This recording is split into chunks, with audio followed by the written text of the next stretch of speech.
लायक सत तकरीम और रौनक स्टेज मुअज़्ज़ज़ व मुकर्रम उलमाए किराम सादात ज़वील एहतराम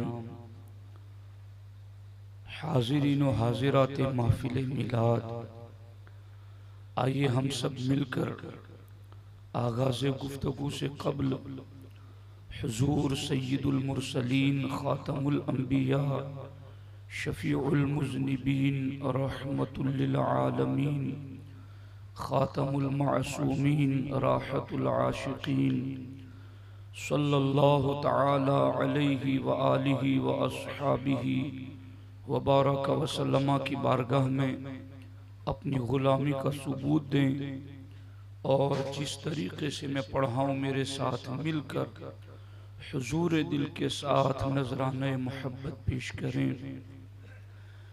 अस्सलातु वस्सलामु अलैका या रसूल अल्लाह, अस्सलातु वस्सलामु अलैका या हबीब अल्लाह, अस्सलातु वस्सलामु अलैका या नबी अल्लाह व अला आलिका व अस्हाबिका या नूर अल्लाह सल्लल्लाहु तआला अलैहि वसल्लम। पुरनूर है ज़माना सुबह शबे विलादत, पुरनूर है ज़माना सुबह शबे विलादत, पर्दा उठा है किसका सुबह शबे विलादत, पर्दा उठा है किसका सुबह शबे विलादत। रूहुल अमी ने गाड़ा काबे की छत पे झंडा, ता अर्श उड़ा फरेरा सुबह शबे विलादत। कुर्बान ए दुशंबे तुझ पे हजार जुमे, वो शरफ तूने पाया सुबह शबे विलादत। आई नई हुकूमत सिक्का नया चलेगा, आलम ने रंग बदला सुबह शबे विलादत। दोस्ताने मोहतरम, मेरी और आपकी यकसां खुशनसीबी और सआदत मंदी है कि अल्लाह जल्ल शानहू ने हमें अपने महबूब के ज़िक्र की तौफीक बख्शी।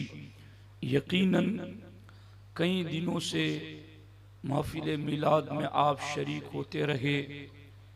एक दुनिया के किसी सखी की बारगाह में उसकी चौखट पर भी मंगता बार बार मांगता है तो वो हया महसूस करता है, उसको खाली नहीं लौटाता। और ये तो सय्यदुल अकरमीन और सय्यदुल अव्वलीन वल आखिरीन हैं। ये तो नवाजने वाले ऐसे हैं कि मेरे करीम से गर कतरा किसी ने मांगा, दरिया बहा दिए हैं दुर्बे बहा दिए हैं। शाह अब्दुल अजीज़ दब्बाग अली रहमा फरमाते हैं कि महबूब की विलादत की घड़ी वो कबूलियत दुआ का वक्त है कि जब वो घड़ी आती है तो दुनिया के अगवास अक्ताब औलिया गारे हिरा के पास जमा होते हैं। और ऐसा नहीं कि जब हुजूर पैदा हुए थे वो घड़ी वही बरकत वाली थी। शेख अब्दुल अजीज़ दब्बाग फरमाते हैं वो घड़ी क़यामत तक के लिए कबूलियत दुआ का वक्त होता है। और वो वक्त क़यामत तक तमाम औलिया अगवास अक्ताब वो घड़ी जब आती है साल में पलट कर तो वो गारे हिरा के पास जमा होते हैं और अल्लाह की बारगाह में दुआएं करते हैं। और उस वक्त जिसकी दुआ इनकी दुआ के मुआफिक हो जाती है अल्लाह उन सबों की दुआओं को कबूल फरमा लेता है। तो जिस सुहानी घड़ी चमका तैबा का चांद, उस दिल अफरोज साअत पे लाखों सलाम।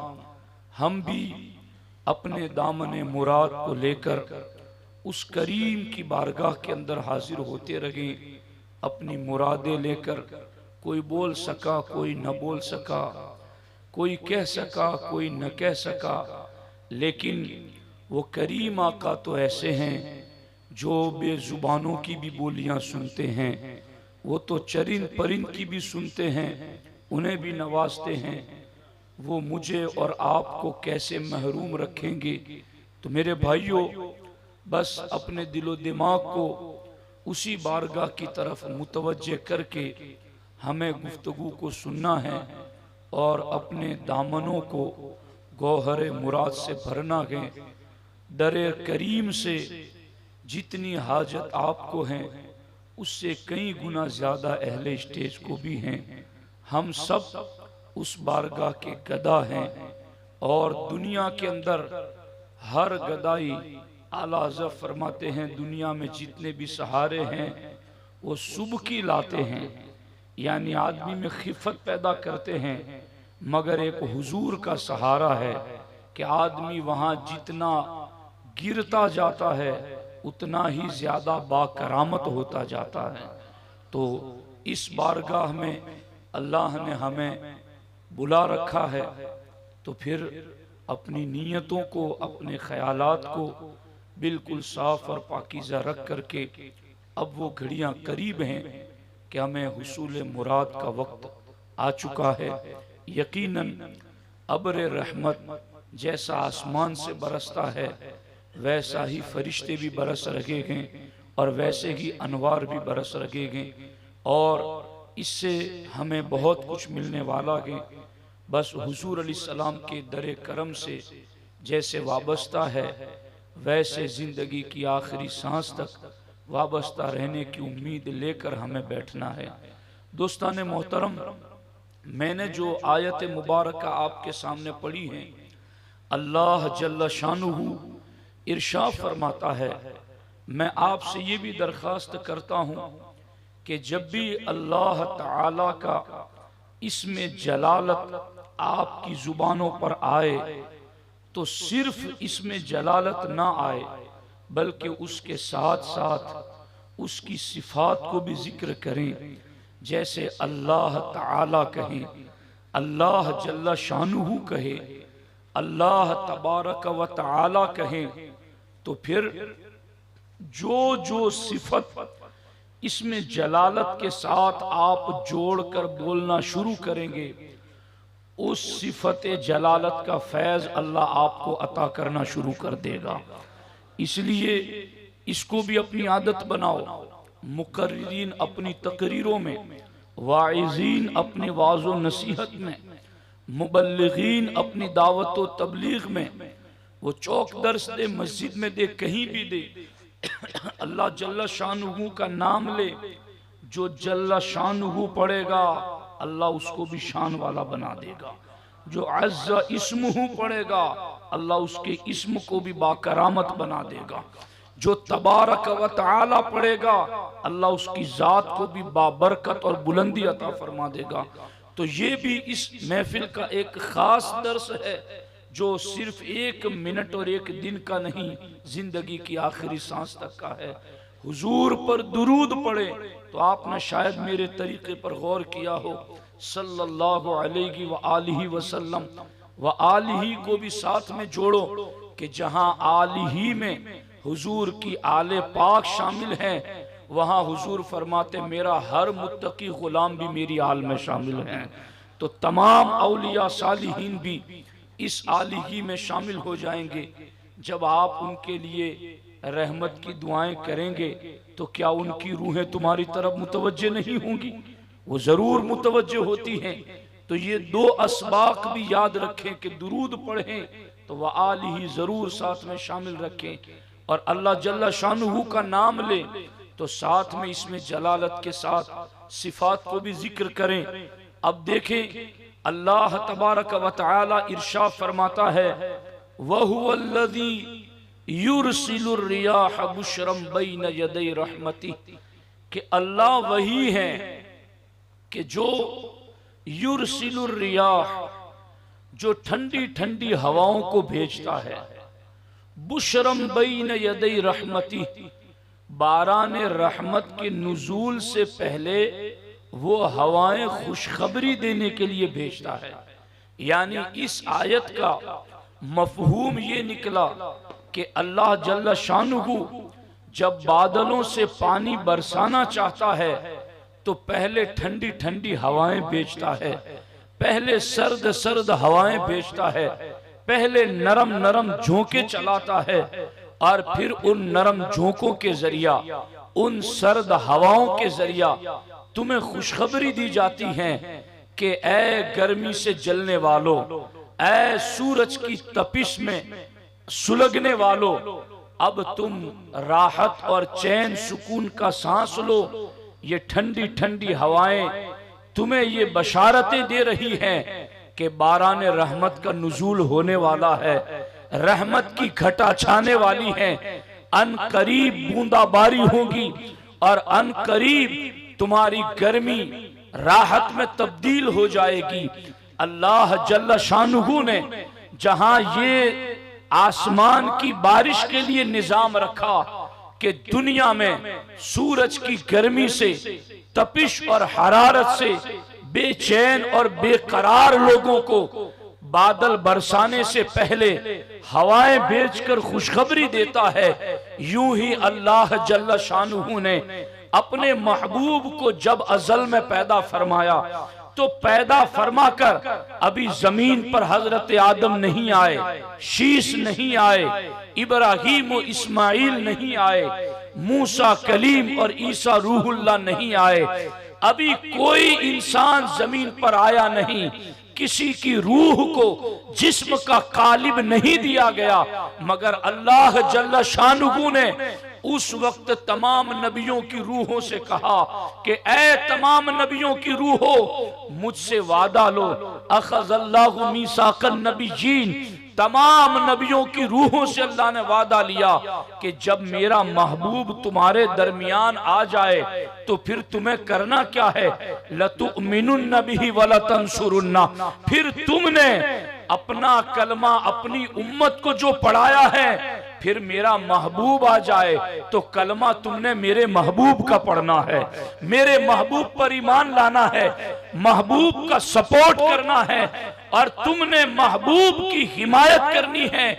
वो आलम अरवाह के अंदर महबूब की आमद पर, महबूब के भेजे जाने पर जो नबियों की मासूम रूहों से वादा लिया गया, भेजना तो रब को सबसे आखिर में ही था, मगर सबसे आखिर में भेजे जाने वाले नबी के लिए वादा सबसे पहले लिया जा रहा है ताकि इन नबियों को भी इस बात का एहसास दिला दिया जाए कि बाराने रहमत ये बाद में आएगी, मगर आदम जब तुम जमीन पर जाओगे कि तुमने भी इस बाराने रहमत के आने से पहले ठंडी ठंडी हवाओं की शक्ल में मेरे महबूब की बशारतें सुनानी है, मेरे महबूब का जिक्र करना है। यही तो वजह है कि हजरत आदम अलैहिस्सलाम के विसाल का वक्त करीब आया तो अल्लाह अकबर अपने बेटे शीश को करीब बिठाया और करीब बिठाकर कहा, मेरे बेटे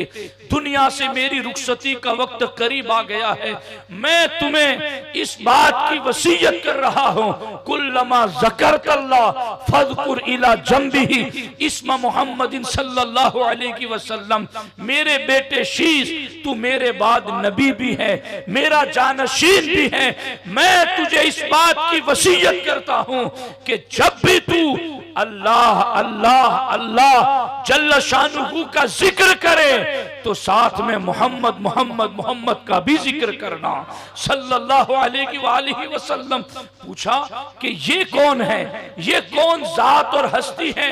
कहा ये वो जात है कि जब रब ने मेरे जिस्म में रूह डाली, मैंने आंख खोलकर पहली मर्तबा अर्श इलाही की तरफ नजर दौड़ाया तो मैंने अर्श इलाही के हर सुतून पर अल्लाह करीम के नाम के साथ साथ इसी इसमें मोहम्मद को लिखा हुआ देखा है। अब आप देखें तो सही, ये बारान रहमत से पहले ठंडी ठंडी हवाओं का चलना है। ये हुजूर रहमतुल लिल आलमीन के आने से पहले आपके जिक्र की नसीम शहर के चलने की बात है।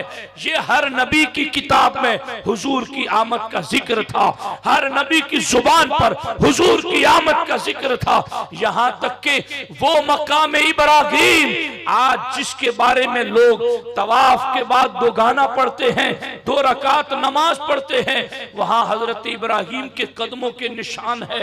वो कदमों के निशान क्या है? वही तो पत्थर था जिस पर खड़े होकर हजरत इब्राहीम अलैहिस्सलाम ने ये दुआ की थी, रब्बना वबास फीहिम रसूलम मिनहुम। ए अल्लाह, काबा बनाना मेरा काम था, बसाने वाले महबूब को भेज दे। ये अल्लाह अकबर, ये बारान रहमत से पहले नसीम शहरी थी। बल्कि मैं तो यूं कहूं कि इब्राहीम अलैहिस्सलातु वस्सलाम ने 12 जगहों पर कदम रखे होंगे और निशान पड़े होंगे, मगर जिस पत्थर पर खड़े होकर इब्राहीम खलीलुल्लाह ने महबूब का मिलाद पढ़ा, अल्लाह ने उनके कदमों के निशानात को भी बाकी रख दिया है कि ये महबूब की मिलाद की अलामत है। हर नबी ने मिलाद पढ़ा, हुजूर की आमद का तज़किरा किया, हुजूर की आमद की बशारतें सुनाई। हजरत ईसा ने कहा जो कुरान में है, वह मुबश्शिरम भी रसूली याती मिन बादी इस्मुहु अहमद, मेरे बाद एक नबी आएंगे जिनकी मैं तुम्हें खुशखबरी सुनाता हूं, उनका नाम अहमद नबी होगा। अल्लाह अकबर। इस तरीके से तमाम नबियों की किताबों में, उनके सहीफों में, तमाम नबियों की मजलिसों में रहमतुल लिल आलमीन की जलवागरी से कबल उनकी आमद का तज़किरा होता रहा, क्योंकि अल्लाह का निजाम है कि वो दुनिया में बारिश भेजता है तो ठंडी हवाएं चलाकर खुशखबरी पहले सुनाता है, नरम नरम हवाएं चलाकर खुशखबरी पहले सुनाता है। तो अल्लाह जल्ल शानुहु ने महबूब को भेजना तो आखिर में था, मगर अज आदम ता ईसा हर नबी की जुबान और किताब के जरिया महबूब की आमद की खुशखबरी जरूर सुनाई है। अब देखो यहां पर जब वो साअते सईद करीब आ गई, जब महबूब अलैहिस्सलाम की विलादत का वक्त करीब आ गया, हजरत उस्मान बिन अबिल आस रदियल्लाहु ताला अन्हु की वालिदा हजरत फातिमा वो फरमाती हैं, हीन हज़रत विलादतु रसूलिल्लाह सल्लल्लाहु अलैहि वआलिहि वसल्लम, कि जब हुजूर अलैहिस्सलातु वस्सलाम की विलादत का वक्त करीब हुआ, मैं वहां मौजूद थी। फरअयतुल बैत, मैंने हुजूर की विलादत के वक्त घर को देखा। हीन वज़अ क़दिम तला नूरा, मैंने देखा कि हुजूर पैदा हुए तो पूरा मकान नूर ही नूर बन चुका था।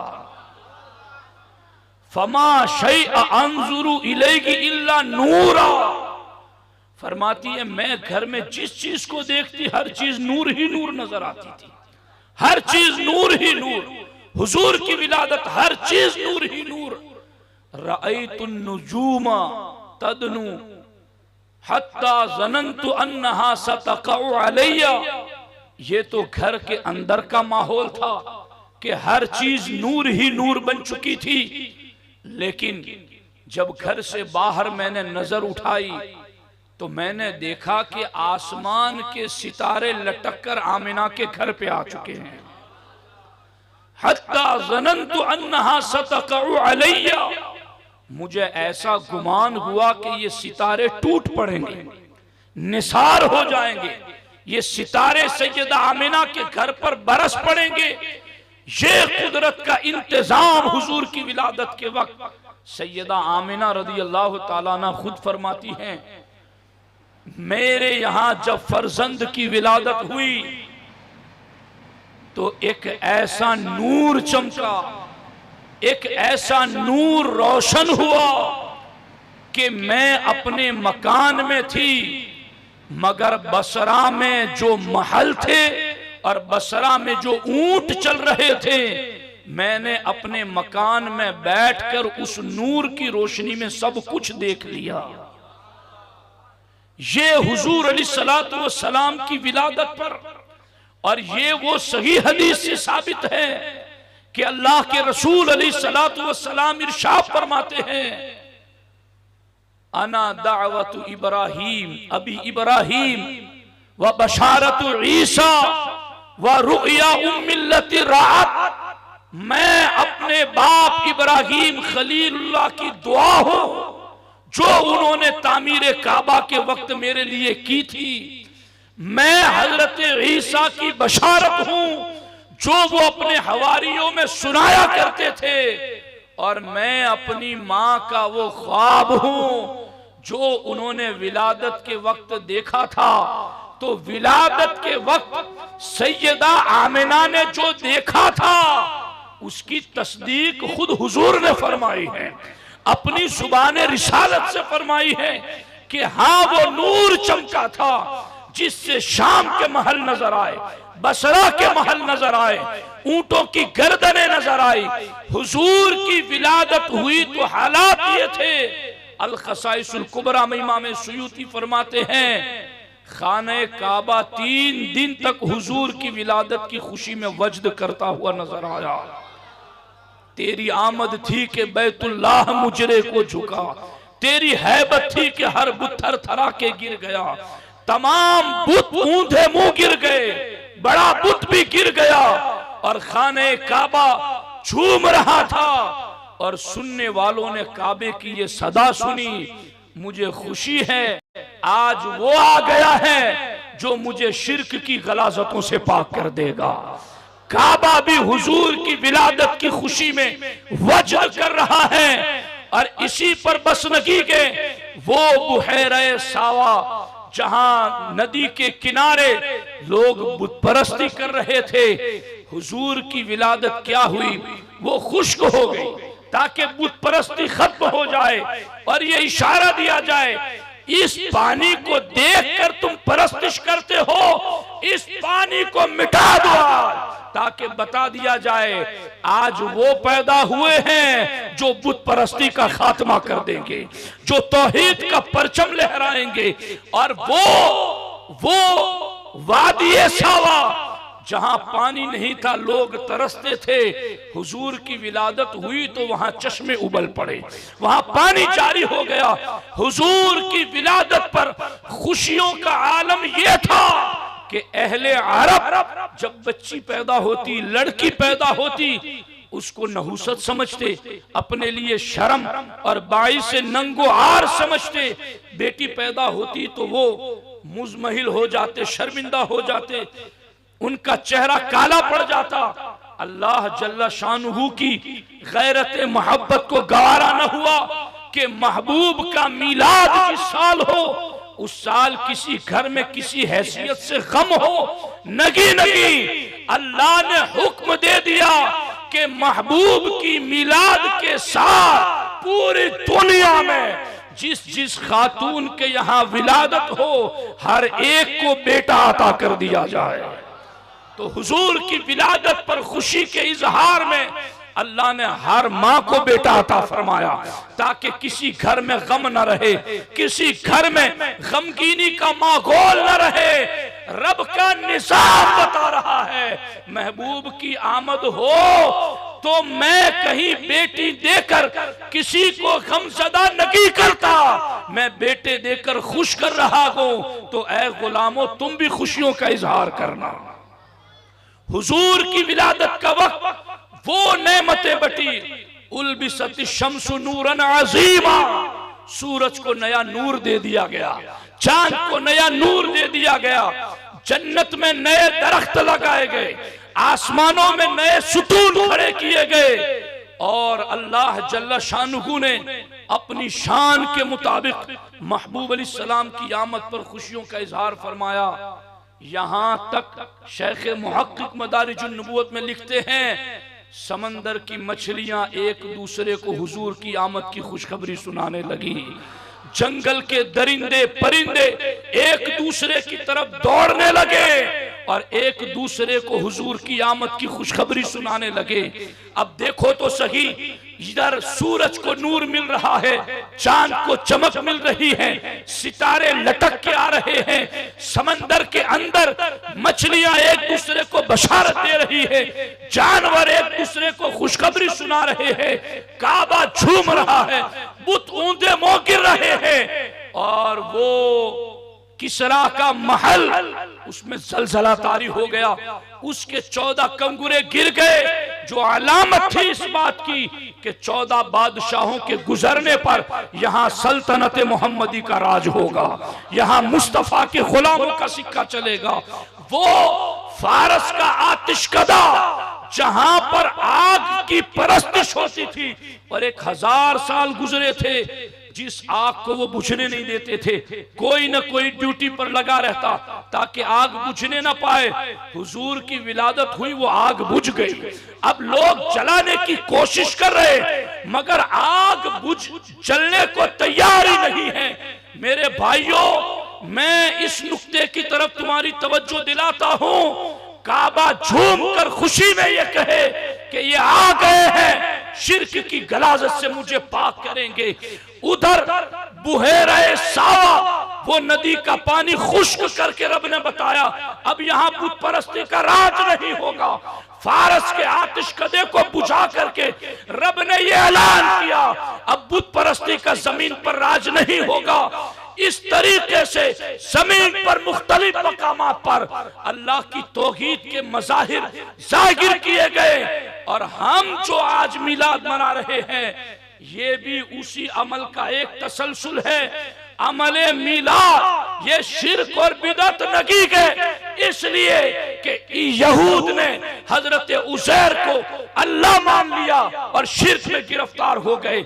ईसाइयों ने हजरत ईसा को अल्लाह मान लिया और शिर्क में गिरफ्तार हो गए। हम गुलामान मुस्तफा चूंकि अल्लाह की तौहीद जानते हैं, वो लम यलिद वलम यूलद की शान का मालिक है, ना वो पैदा हुआ ना उसकी कोई औलाद के, तो जो पैदा होता है वो अल्लाह के नकी होता। अल्लाह वो है जो पैदा होने से पाक है, और जो पैदा को वो अल्लाह नकी होता। यहूद उज़ैर को अल्लाह मानकर तौहीद के मुनकिर हुए, ईसाई ईसा को अल्लाह मानकर तौहीद के मुनकिर हुए। खुशकिस्मत आशिकाने रसूल जिन्होंने लम यलिद वलम यूलद पर ईमान रखा है, वो अपने महबूब का हर घड़ी मिलाद मनाकर ये सबूत देते हैं। कल काबे ने कहा था मुझे खुशी के कि तौहीद वाला नबी आ गया, बहरे सावा ने खुश होकर कहा था मुझे खुशी के कि तौहीद वाला नबी आ गया। बुगेरा सावा नदी बह करके बताया वो मुझे खुशी के कि वो नबी आ गए जो तौहीद वाले हैं। सुन्नी भी हर साल मिलाद मनाकर यही कहता है हम इन्हें खुदा मानते तो फिर उनको पैदा न मानते, मगर हम उन्हें पैदा होने वाला मानकर इस बात का ऐलान करते हैं कि हम भी हुजूर के लाए हुए दीन के मुताबिक तौहीद पर अमल करते हुए मिलाद पर खुशियों का इजहार करते हैं। सुभान अल्लाह, नारे तकबीर, नारे रिसालत, जश्ने ईदे मिलादुन्नबी, जश्ने ईदे मिलादुन्नबी। मेरे दोस्तों, तो ये जो तसलसल है कहां से चला? काबे की सदा से चला। कहां से चला? आतिशकदे फारस से चला। कहां से चला? बुगेरे सावा से चला। कहां से चला? वादिये सावा से चला। इन तमाम जगहों पर महबूब की विलादत के वक्त ऐलान कर दिया गया अब तौहीद का पैगाम चलेगा। सुन्नी भी लम यलिद वलम यूद रब को मानता है, हुजूर को नहीं मानता, इसलिए वो हुजूर का मिलाद मनाकर बताता है हमारा मिलाद मनाना भी अमले तौहीद है। मिलाद मनाना ये भी अमले तौहीद है। समझ आ रही है बात? नहीं समझ आ रही? अब देखो हुजूर अलैहिस्सलाम की विलादत के वक्त ये सारे मज़ाहिर फितरत। अब मैं चूंकि मुझे 2 उन्वान पर आज बात करनी है, गौर कर लो। शाह वलीउल्लाह मुहद्दिस दहलवी अली रहमा फरमाते हैं कि मैं, ये वलीउल्लाह खानदान का बहुत नाम लेते हैं वाबिल, कि हम तो वलीउल्लाह खानदान को मानते हैं, वलीउल्लाह खानदान को मानते हैं, तो यकीनन शाह वलीउल्लाह का घराना किसी जमाने में अहले सुन्नत का मरकज रहा, उनकी तालीमात मुसल्लम रही। मगर उनकी औलाद में इस्माइल दहलवी जो पैदा हुआ, उसने खुद असलाफ उनके बुजुर्गों की तालीमात के खिलाफ गया और एक नई राह निकाली। मगर चूंकि शजरा तो उन्हें जोड़ना होता है, कड़ी ऊपर मिलाने के लिए, लोगों को दिखाने के लिए ही सही। तो अगर शाह वलीउल्लाह को मानते हो तो उनकी बात भी मानो। शाह वलीउल्लाह फरमाते हैं, मैं 12 रबीउन नूर को, और ये जितने झगड़े रोड़े वगैरह इन्होंने अटकाए हुए हैं कि 12 को ये नहीं, 12 को वो नहीं, तो 12 मीलाद हुजूर सल्लल्लाहु अलैहि वसल्लम का शाह वलीउल्लाह फरमाते हैं कि मैं उस वक्त मक्कतुल मुकर्रमा में था और मक्कतुल मुकर्रमा में 12 रबीउन नूर को हुजूर की विलादत के मकान में महफिल मिलाद मुनकिद होती थी। हुजूर जिस जगह पैदा हुए उस मकान पर मिलाद की महफिल सजती, वो भी 12 तारीख को। शाह वलीउल्लाह फरमाते, मैं उस महफिल में हाजिर हुआ, उस महफिल में मैं हाजिर हुआ, और मैं वहां गया तो मैंने देखा कि वहां क्या चीजें बयान हो रही थी। वहां यही बयान हो रहा था कि नबी की पैदाइश के वक्त कौन कौन सी अजीब अजीब बातें जाहिर हुई, ये बातें बयान हो रही थी। और हुजूर के ऐलान नबूवत से पहले पहले क्या क्या चीजें जाहिर हुई, वो सब बयान किया जा रहा था। शाह वलीउल्लाह फरमाते, मैं उस महफिल में था, मैंने उस महफिल में, ये तो नहीं कहता कि मैंने सर की आंखों से देखा या दिल की आंखों से देखा, मगर शाह वलीउल्लाह फरमाते, मैंने ये देखा जरूर कि उस महफिल पर आसमान से अनवार बरस रहे, नूर बरस रहा उस महफिल पर। शाह वलीउल्लाह फरमाते, मैंने गौर किया कि ये अनवार कैसे हैं जो महफिल मिलाद पर आसमान से उतर रहे हैं। तो मुझे ये पता चला कि ये खास फरिश्तों के अनवार हैं जो महफिल मिलाद में शरीक होते हैं। ये खास फरिश्तों के अनवार हैं जो महफिल मिलाद में शरीक होते हैं। तो मैं तो ये देखकर हैरान रह गया कि महफिल मिलाद में ये अनवार उतर रहे हैं। तो मुझे बताओ, ये महफिल मिलाद कहां नहीं थी और कहां से कहां तक चली? और जिनको आज अगर ये लोग दलील बना रहे हैं, तो फिर उन्होंने तो जुए खाने भी शुरू किए। उन्होंने तो जो हुदूद हरम में गैर मुस्लिम का दाखिला मना था, उन्होंने तो वो भी हटा दिए हुदूद। उन्होंने तो न्यूम सिटी की बुनियाद रख करके उस सिटी के लिए शरीयत की तमाम हदों को पामाल कर दिया। तो क्या इन चीजों को भी दलील बनाओगे? ये उस वक्त के अहले सुन्नत व जमात जो उशाकान रसूल थे वहां पर, तो वहां 12 मीलाद को महफिल मीलाद भी सजती थी और बुजुर्गान दीन हुजूर की जाए विलादत पर जमा हो करके हुजूर की शान बयान करते और सुना करते थे। मैंने जो आपको तमहीदन गुफ्तगू में कहा कि बड़ी पुरनूर घड़ियां हैं, शेख अब्दुल हक मुहद्दिस दहलवी अलैहि रहमा अखबारुल अखयार शरीफ में फरमाते हैं, दुआ लिखते हैं, दुआ, या अल्लाह, वो उनके लफ्ज कह रहा हूं वरना मुझ में जुरत नहीं, नकल कर रहा हूं। उन्होंने कहा कि या अल्लाह, मेरा हर अमल कहीं ना कहीं फसादे नीयत का शिकार है। मैं कौन सा अमल तेरी बारगाह में पेश करूं और तुझसे अपनी बख्शिश का सवाल करूं, लेकिन ए अल्लाह, मेरे दामन में एक अमल ऐसा है कि वो अमल मुझे ऐसा उम्मीद दिलाता है कि वो अमल मैं पेश करूंगा तो तू जरूर बख्श देगा, और वो अमल ये है कि मैं हर 12वीं तारीख को खुशी के साथ तेरे महबूब का मीलाद मनाता हूँ, उसमें क़याम करता हूँ, दुरूद और सलाम पढ़ता हूँ। तो मेरा ये अमल मीलाद मनाना, ए अल्लाह मुझे इस अमल पर इतना भरोसा है कि मेरे इस अमल के सदक़े तू मुझे जरूर बख्श देगा। वो जो मुजद्दिद की शान रखते हैं, वो जो बरकतुल मुस्तफा फिल हिंद है, वो जिन्होंने अकबर के माजून मुरक्कब के खिलाफ इल्म हदीस के जरिया हिंद में इस्लाम को जिंदा कर दिया, वो इतनी बड़ी शान रखते हैं। बारगाहे रिसालत से जिन्हें हिंद भेजा गया, वो कहते हैं जिन्होंने किताबें लिखी, तसनीफे की, इल्म हदीस, दरस हदीस दिया, शागिर्द पैदा किए, मगर तमाम आमाल में से किसी अमल को पेश न किया। रब की बारगाह में बख्शिश के लिए अमल पेश किया तो महफिल मिलाद को पेश किया। मुहद्दिसीन का अमल तो देखो, तो ये इस तरीके से हुजूर अलैहिस्सलातु वस्सलाम की आमद पर इन इरहासात का इजहार हुआ, इन अजायबात और कमालात का इजहार हुआ। और यूं आका अलैहिस्सलातु वस्सलाम का मीलाद हर एक ने अपने अपने हस्बे शान खुशी का इजहार किया। अब लोग जो ये भी कहते हैं हुजूर पैदा हुए तो अबू बकर सिद्दीक ने मिलाद मनाया। मैंने कहा हुजूर पैदा हुए तब अबू बकर सिद्दीक थे जमीन पर, उमर थे जमीन पर, उस्मान थे जमीन पर। अरे जो नहीं थे उनके मिलाद की तू बात कर रहा है। रब्बे लम यजल से पूछ कि तू अजली और अबदी शान का मालिक है, तूने इजहार किया कि न किया? चरिंद परिंद दरख्त तो शजर और हजर ने किया कि न किया?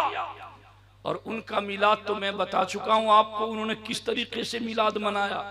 दोस्ताने मोहतरम, असल में ये सारे एतराजात और सारी उलझने जो ज़हन दिमाग में पैदा होती है, उसकी एक बुनियादी वजह है, और मैं इसी की तरफ आपकी तवज्जो दिलाना चाहता हूं कि हुजूर को सर झुकाकर मान लेने से बंदा जो इनकारी बनता है, उसकी एक बुनियादी वजह यह है कि बादे विसाल वो हुजूर की हयात को जैसा मानना चाहिए वैसा मानता नहीं। समझ आ रही है कि नहीं आ रही? एक तो अपने मिसल मानता है, अपने जैसा बशर मानता है, और फिर ये कि बादे विसाल वो ये समझता है कि मेरी लकड़ी से जितना फायदा हो सकता है माज़ अल्लाह आज नबी से इतना भी नहीं हो सकता। ये बातें उन्होंने लिखी है किताबों में। तो मैं आपको ये समझाना चाहता हूं, अगर बंदे मोमिन के दिलो दिमाग में ये बात बसी हुई हो कि हुजूर जैसे 63 साला हयात ज़ाहिरी में बाहयात थे, आज भी अपने मज़ारे अनवर में वैसे ही बाहयात है, अगर ये मान ले और इस पर यकीन मजबूत कर ले तो फिर हुजूर की किसी शान को मानने में उसको कोई तरद्दुद और शक हो ही नहीं सकता। अब ये इसी पर मैं आपके सामने चंद दलाइल रखना चाहता हूं। हजरत वो जो आयत है ना कि ए ईमान वालों नबी की आवाज पर अपनी आवाज को बुलंद न करो, इसकी तफसीर में हजरत अबू बकर सिद्दीक रज़ियल्लाहु ताला अन्हु फरमाते हैं, ला यंबगी रफ़उस सौति अला रसूलिल्लाह सल्लल्लाहु अलैहि वसल्लम हय्यन औ मय्यितन, कि ये हुक्म कि हुजूर की बारगाह में आवाज बुलंद न करो, सिद्दीक अकबर फरमाते हैं ये जैसा हुजूर की हयात ज़ाहिरी में लाजिम था बादे विसाल भी वैसे ही लाजिम है। बादे विसाल ज़ाहिरी भी वैसे ही लाजिम है कि यहां आवाज बुलंद न की जाए। और सिद्दीक अकबर की बेटी सिद्दीक़ कुबरा, उन्होंने क्या कहा, मस्जिद नबवी के इर्द गिर्द जो मकानात बने हुए थे, एक मर्तबा खूंटी गाड़ने और कील ठोकने की आवाज आई। तो हजरत सिद्दीका बिनते सिद्दीक रदी अल्लाह ताला अन्हुमा ने पैगाम भेजा, ऐ खूंटी गाड़ कर और मीख लगा करके आवाज पैदा करने वालों, ला तुसू रसूल अल्लाह की सल्लल्लाहु अलैहि वसल्लम, ये न समझना कि तुम्हारी इतनी आवाज से कुछ नहीं हो रहा, यहां हुजूर आराम फरमा है, हुजूर को तकलीफ हो रही है, हुजूर को अजियत ना दो। तो गौर तो करो, हुजरे अलग अलग हैं और किसी और हुजरे में कोई खूंटी गाड़ रहा है दीवार में, कोई कील लगा रहा है दीवार में। खूंटी और कील गाड़ने की जो आवाज पैदा होती है, माशा सिद्दीका फरमाती हैं, ये इतनी आवाज भी पैदा न होने दो, इसलिए कि इससे भी हुजूर जिंदा है और हुजूर को तकलीफ पहुंचती है। गौर कीजिए, मैं तो मौला अली का अमल इस पर देखा तो मैं हैरान रह गया। मौला अली ने अपने घर के दरवाजे जो लकड़े के थे वो दोनों किवाड़ निकाल दिए। अब पर्दा तो होना चाहिए, तो मौला अली ने दोनों किवाड़ की जगह पर कपड़े के पर्दे लटका दिए। उनसे पूछा गया कि ये पर्दे, कपड़े के पर्दे क्यों लटकाए, ये दरवाजा लकड़ी का क्यों न लगाया? कहा, लकड़ी का दरवाजा बंद करने में, खोलने में आवाज पैदा होती है, कहीं इससे हुजूर को तकलीफ न पहुंच जाए, इसलिए मैंने कपड़े के पर्दे डाल रखे हैं।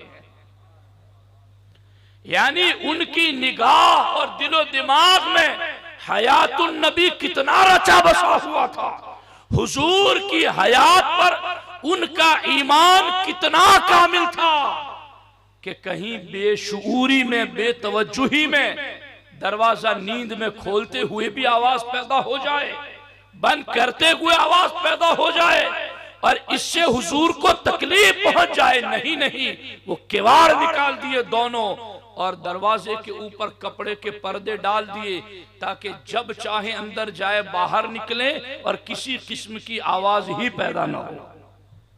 ये था लिहाज बारगाह रिसालत का। और यही हाल हजरत उमर फारूक आजम का। हजरत फारूक आजम रदी अल्लाह ताला अन्हु ने, हजरत साइब बिन यजीद फरमाते हैं कि मैं मस्जिद नबवी में खड़ा हुआ था तो किसी ने मुझे कंकर फेंके, तो मुझे कंकर लगे, तो जैसे ही कंकर लगे तो मैंने मुड़कर पीछे देखा कि ये कंकर मुझे कौन मार रहा है। हजरत साइब बिन यजीद फरमाते, मैंने मुड़ करके देखा तो वो हजरत उमर इब्ने खत्ताब रदी अल्लाह ताला अन्हु थे, जो पीछे खड़े हुए थे। कंकर मार के मुझे मुतवज्जे किया और जब मैं मुतवज्जे हुआ तो मुझे कहा, इतनी बिहादैन रजुलैन, ये जो दो बंदे खड़े खड़े बातें कर रहे हैं, इन दोनों को मेरे पास लेकर। यानी उनको मुतवज्जे करना हुआ हजरत साहिब को, तो बोले नहीं, कंकर मारना। और फिर वो उन्होंने देखा तो फिर उंगली से इशारा किया, उन दोनों को मेरी तरफ लाओ। जब वो दोनों हजरत उमर के पास आए, हजरत उमर ने फरमाया, मन अंतुमा व मिन ऐना अंतुमा, तुम दोनों कौन हो और कहां से आए हो? उन दोनों ने कहा, मिन अहली ताइफ, हम दोनों ताइफ के रहने वाले हैं और ताइफ से आए हैं। तो हजरत फारूक आजम रदी अल्लाह ताला अन्हु ने इरशाद फरमाया, अगर तुम दोनों शहर मदीना के रहने वाले होते, लअौजअतुकुमा, तो मैं तुम दोनों को कोड़ों की सजा लगाता, मैं तुम दोनों को ताजीर करता, तुम्हें सजा देता। क्यों? तरफ़ानी अस्वातकुमा अला रसूलिल्लाह सल्लल्लाहु अलैहि वसल्लम, कि तुम दोनों हुजूर की बारगाह में आवाज बुलंद कर रहे हो, हुजूर की बारगाह में आवाज बुलंद कर रहे हो। चूंकि अहले मदीना को बारगाह रिसालत के आदाब का पता है, इसलिए अगर अहले मदीना से कोई होता तो मैं इन्हें सजा देता, मगर तुम अहले ताइफ से हो, तुम्हें पता न था, आज मैंने तुम्हें बता दिया, यहां आओ तो अपनी आवाजों को पस्त रखा करो, क्योंकि हुजूर आज भी यहां जलवागर है। हुजूर यहां तशरीफ फरमा। ये अकीदा था, ये अकीदा था उनका, और इस अकीदे में इनका कमाल बहुत ज्यादा था। ये तो था सिद्दीक अकबर, फारूक आजम, सिद्दीक कुबरा, मौला अली, इनका अमल। अब मैं साथ साथ में आपको ये भी बताऊं, इनके बाद जमाना आता है ताबईन का। ताबईन में हजरत इमाम मालिक को देख रहे। इमाम मालिक जब किताब पढ़ाते मस्जिद नबवी में, तो ये जैसे आवाज पैदा होती है ना, इमाम मालिक रदी अल्लाह ताला अन्हु बारगाह रिसालत में बैठकर जब पढ़ाते तो वरक उलटने की भी आवाज पैदा नहीं होने देते थे। और जब उनकी दरसगाह में तलबा की तादाद बहुत बढ़ गई, तो किसी ने मशवरा दिया, हुजूर आप एक मुनादी रख ले साथ में कि आपकी आवाज सब तक पहुंचती नहीं है, तो आप जो बोले यहां खड़ा रहकर वो जोर से बोले ताकि सबको पहुंच जाए। कहा जोर से आवाज तो मैं खुद नहीं निकाल रहा हूं, क्योंकि यहां अल्लाह के रसूल तशरीफ फरमा है, तो मैं मुनादी को कैसे खड़ा करूं जो चिल्लाए यहां हुजूर की बारगाह में? ये नहीं हो सकता।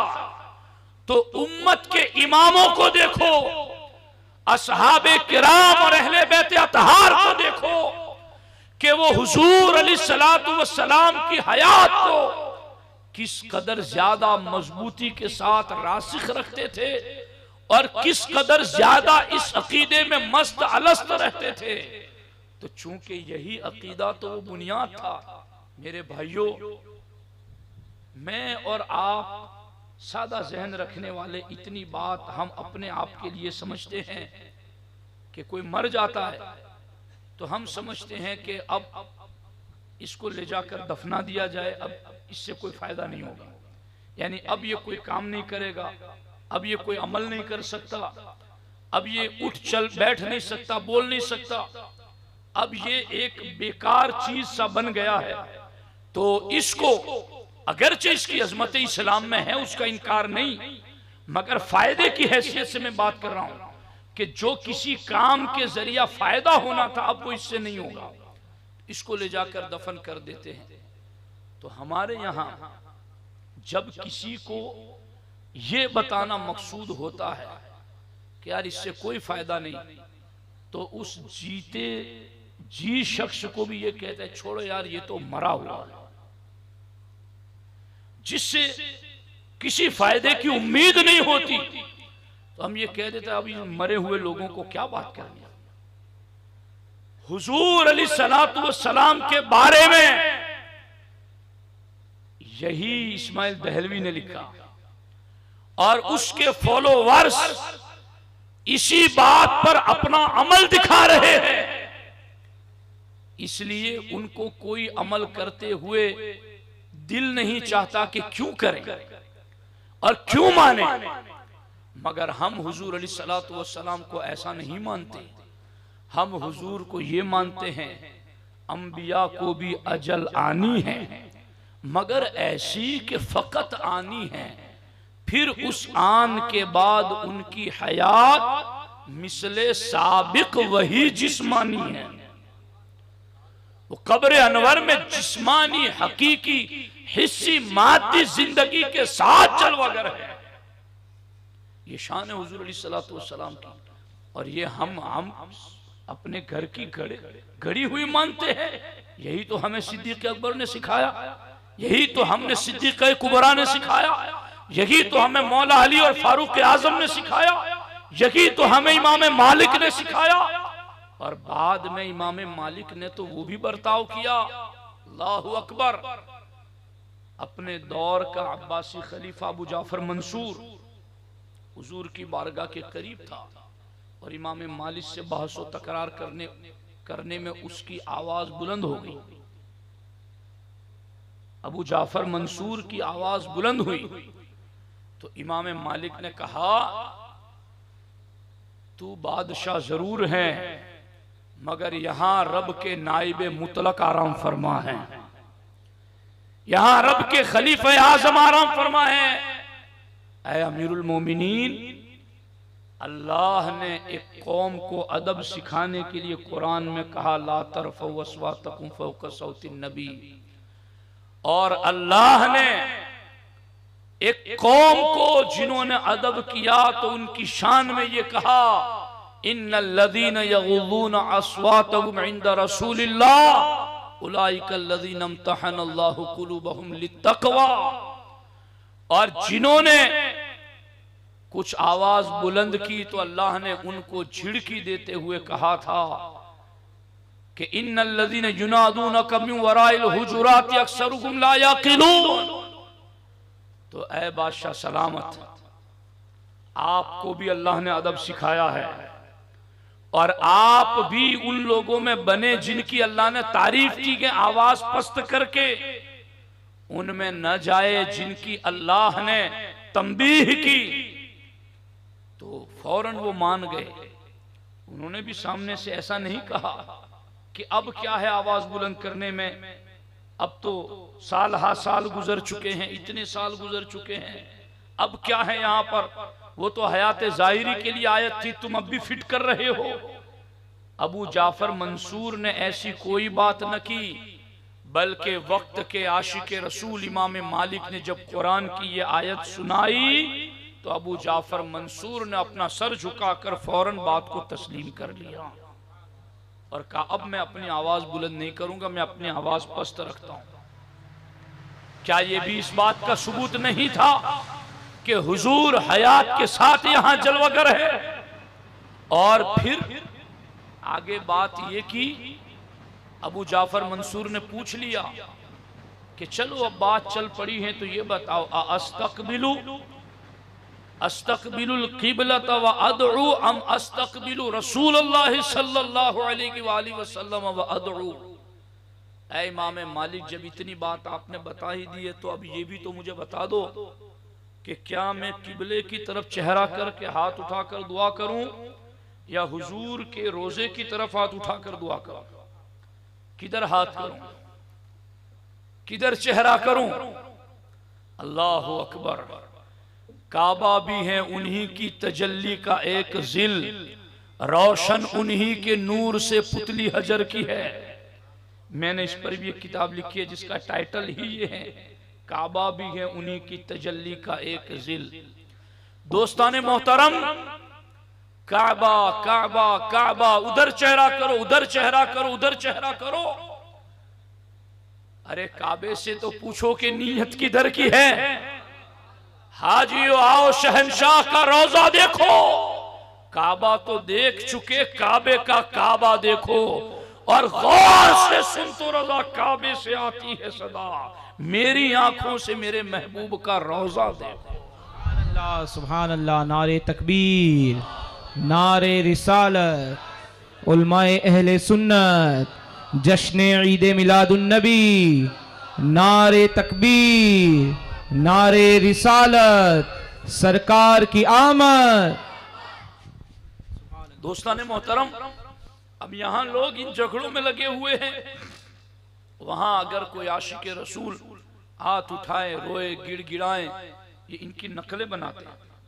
मैंने खलील साहब अभी एक पोस्ट पढ़ी, एक आलिम दीन मुफ्ती हैं सुन्नी, उनका नाम मुझे याद नहीं अभी, लेकिन उनके बारे में उन्होंने लिखा कि मैं रात के पिछले पहर 3-4 बजे के करीब सरकार की बारगाह में गया और वहां खड़े खड़े मैं रो रहा था। तो वहां मुतव्वे ने मुझे पकड़ के कहा, अंत बरेलवी, क्या तू बरेलवी है? तो वो मुफ्ती साहब कहते मैं तो झूम गया, मेरे आला हजरत तुम्हारी निस्बत इश्क रसूल से मंसूब हो गई कि अब दुनिया में इश्क रसूल जहां हो उसे कहा जाता है ये रजा वाला है, ये आला हजरत का आशिक है। तो ये इस तरह से नकलें बनाते हैं, बातें करते हैं। लेकिन अल्लाहु अकबर, इमाम मालिक से पूछा गया किधर चेहरा करूं, किधर दुआ करूं? इमाम मालिक ने कहा लम तुसर्रिफ वजहक अन्हु व हुवा वसीलतुका व वसीलतु अबीका आदम अलैहिस्सलाम। तू इनसे चेहरा फेर कर किधर जाएगा?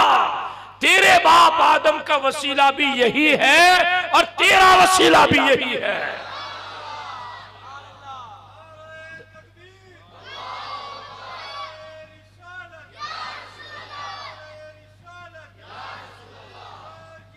मरहबा। ये इधर चेहरा कर, इसलिए कि वे वसीले आदम भी हैं, ये तेरा भी वसीला है। चेहरा इधर कर, फिर दुआ कर। दोस्ताने मोहतरम, अब ये हयात ना होती, हुजूर के मौजूद होने का तसव्वुर ना होता, तो उम्मत का ये तसलसल ना होता। ये तसलसल कड़ी से कड़ी आपको मिलेगी तो दरबारे इमाम अहमद रजा में मिलेगी, तालीमात रजा में मिलेगी। फिक्रे रजा अपनी खुद साख्ता मौलाना अहमद रजा की बनाई हुई फिक्र का नाम नहीं है। ये सहाबा और अहले बैत से लेकर के तमाम असलाफ उम्मत की फिक्र के मजमुए का नाम फिक्र रजा है। ये है तसलसल। अब गौर करो, इमाम मालिक ने वहां भी ये दर्स दिया, और मैं तो जब इस टॉपिक को पढ़ रहा था और पढ़ते पढ़ते पढ़ते पढ़ते जब मैं इस मकाम पर पहुंचा कि जब सुन्नी तुर्की हुकूमत ने जब मस्जिद नबवी की तामीर का प्लान किया, बहुत ध्यान से सुनो ये, और इस पर हम गुफ्तगू को खत्म करेंगे। सुन्नी उस्मानी तुर्की हुकूमत, अल्लाहु अकबर अल्लाहु अकबर, जब इन्होंने मस्जिद नबवी की तामीर का प्लान किया तो मस्जिद नबवी की तामीर में इन्होंने 2 नस्लें लगा दी। 2 नस्लें मस्जिद नबवी की तामीर में 2 नस्लें खर्च कर दी। आप कहेंगे ये कैसे? जब उस्मानी खलीफा ने ये अहद किया कि मस्जिद नबवी की तामीर हो नए तरीके पर, तो तमाम इस्लामी ममालिक में जहां जहां उनकी हुकूमत थी, ये पैगाम भेजा कि हर फन के माहिरीन, कारीगर, खत्तात, नक्काश, नक्शा नवेश, ये तामीर और तज़यीन और सजावट के हवाले से जितने भी लोग अपने फन के माहिरीन हैं, उन सबको उस्मानी खलीफा ने कुस्तुनतुनिया अपने दारुल हुकूमत राजधानी में बुलाया। का सब अपने फन के माहिरीन यहां आए, मस्जिद नबवी की तामीर करने का मंसूबा है।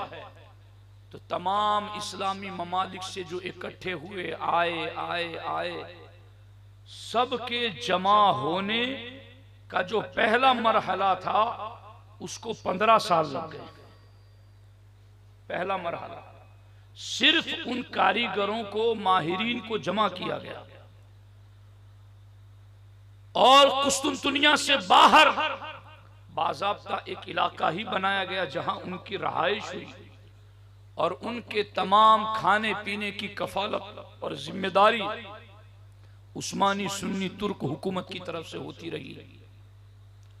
अब वो जब 15 साल गुजरे तो इसका दूसरा मरहला यूं आया कि उस्मानी खलीफा तशरीफ लाए और उन्होंने कहा कि मस्जिद नबवी की तामीर का अब दूसरा मरहला हम शुरू कर रहे हैं।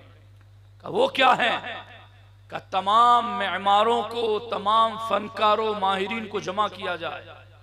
वहां बादशाह इस्लाम तशरीफ लाए और उन्होंने कहा अब तुम्हारे लिए दूसरा काम ये है, तुम आ गए हो यहाँ पर, मगर मस्जिद नबवी में तामीर का काम तुमने नहीं करना,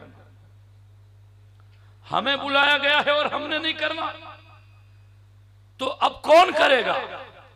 कहा तुम अपने शागिर्दों में, तुम्हारी औलाद में जो फन सीखने में दिलचस्पी रखता हो, उसमें जो सबसे बेहतर हो उसको अपना फन सिखाओ, और तुम्हारी औलाद में न हो तो तुम्हारे शागिर्दों में जो जिस फन से महारत दिलचस्पी के साथ रखता उसको वो फन सिखाओ, और तुम अपनी औलाद में और अपने शागिर्दों में तुम्हारा फन ट्रांसफर करो, मुंतकिल करो, वो सिखाओ उसको।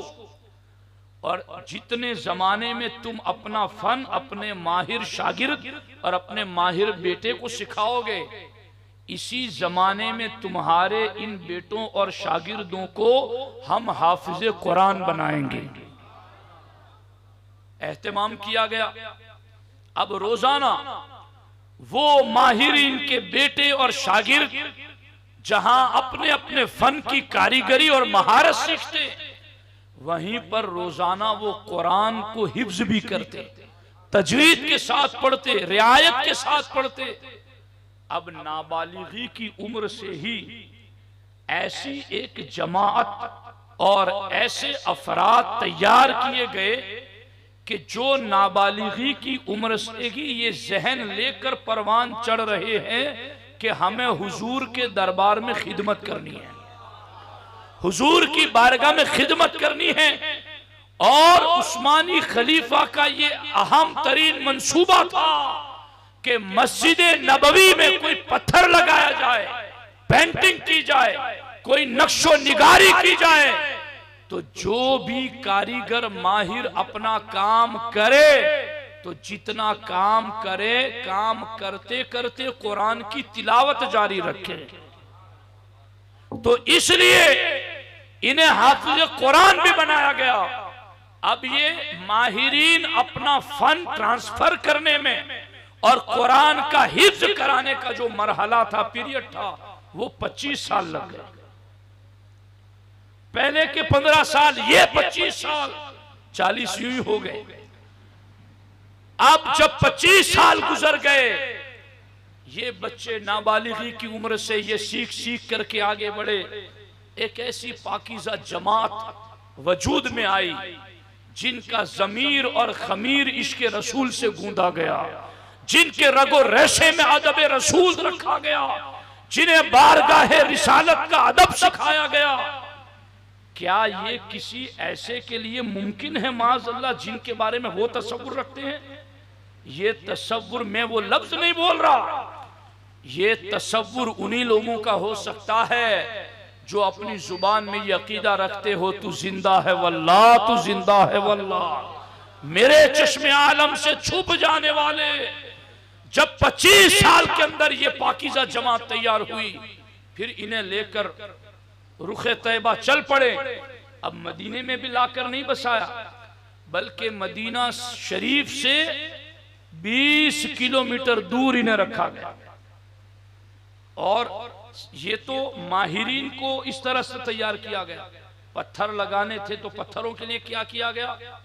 उस्मानी सुन्नी तुर्क बादशाह ने हुक्म दिया कि जंगलात में जाकर के नई कानें तलाश करो, यानी कोई ऐसी कान से पत्थर न निकालो जहां से लोग पत्थर निकाल करके अपने घर बना चुके हैं।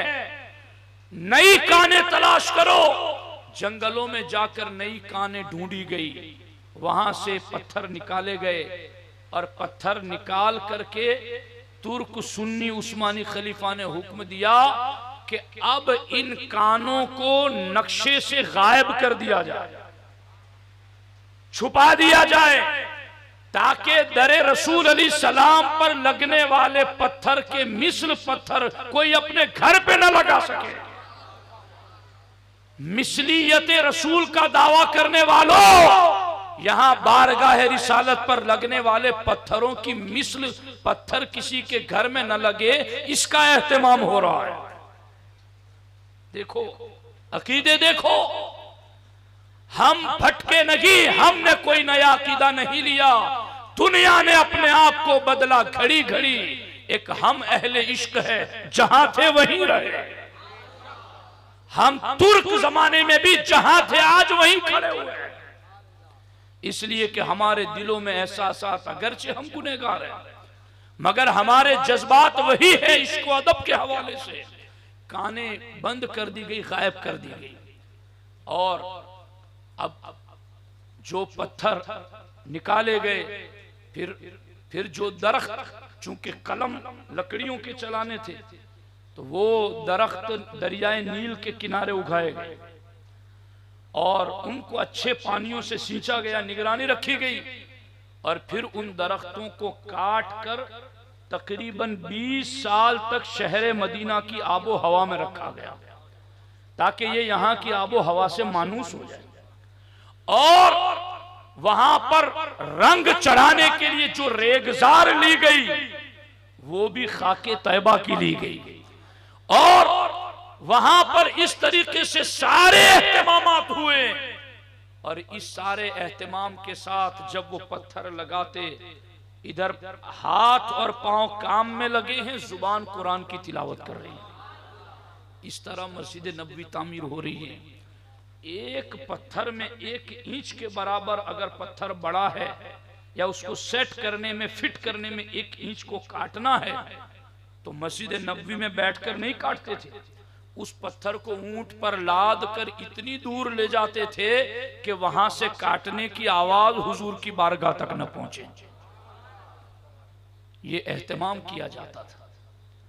और यूं इस तरीके से सुन्नी तुर्क उस्मानी सल्तनत ने दरबार रिसालत में अपनी खिदमत अंजाम दी है। तो मेरे भाइयों, असल में उम्मत से ये तसव्वुर निकाल दिया गया, फिक्रे अरब को दे के फरंगी तखय्युला, इस्लाम को हिजाजो यमन से निकाल दो। वो इससे अगला एक शेर है, रूह मोहम्मदी इनके बदन से निकाल दो, कि रूह मोहम्मदी इनके बदन से निकाल दो। जब इनके बदन से सरकार का अदब, इश्क और सरकार के हयात होने वाली जो रूह है वो निकल जाएगी तो फिर इनसे जो चाहे करवा लो, जो चाहे बुलवा लो, जो चाहे लिखवा लो। इसलिए मेरे भाइयों, सुन्नी ने अपने निगाह और अपने मतमहे नजर को बदला नहीं है। हमारे लिए तो सीधी सड़क ये शहर शफात नगर की है। हमारी कड़ी से कड़ी हर सदी में मुजद्दिदीन, मुहद्दिसीन, सलातीन इस्लाम, मुअद्दबीन से होकर के दरबार रिसालत तक गुजरती हैं। अब कहां मां आयशा सिद्दीका का वो इश्क कि किसी और जगह खूंटी गाड़ने की आवाज न होने दे, कहां हुजूर की बारगाह का वो अदब कि वरक उलटने की भी आवाज न पैदा होने दे, कहां वो अदब कि बादशाह भी आवाज बुलंद करे तो वक्त का इमाम रोक दे उसे, कहां वो अदब कि कोई बात करे तो बुलाना हो तो कंकर मार कर मुतवज्जे करें। इतना अदब, अगर ये अदब दिलों के अंदर रहेगा तो यही अदब हमारे तुम्हारे ईमान को जिंदा रखेगा, यही जिंदा रखेगा। फिर तुम झंडे लहराओगे, झूमोगे, नाते पढ़ोगे, खैरात करोगे, नजरें नियाज तकसीम करोगे तो तुम्हें किसी चीज पर वसवसा न होगा, इसलिए कि तुम्हारा यकीन होगा जो कुछ मैं कर रहा हूं मेरे आका उसे देख रहे हैं। उस्ताद का पता हो शागिर्द को कि मेरा उस्ताद देख रहा है तो वो काम बहुत अच्छे तरीके से करता है। पीर देख रहा हो तो मुरीद काम बहुत अच्छे तरीके से करता है। अब जिस आशिक और उम्मती का ये अकीदा हो मेरे आका हयात है और मुझे देख रहे हैं तो फिर उसका आलम ये होगा कि मैं सो जाऊं या मुस्तफा कहते कहते, खुले आंख सल्ले अला कहते कहते, उसके दिलो दिमाग में ये तसव्वुर होगा कि वो हर काम बढ़ चढ़ कर ऐसा करें कि आका देखें और खुश हो जाए, आका की निगाह का वो मंजूर नजर बन जाए।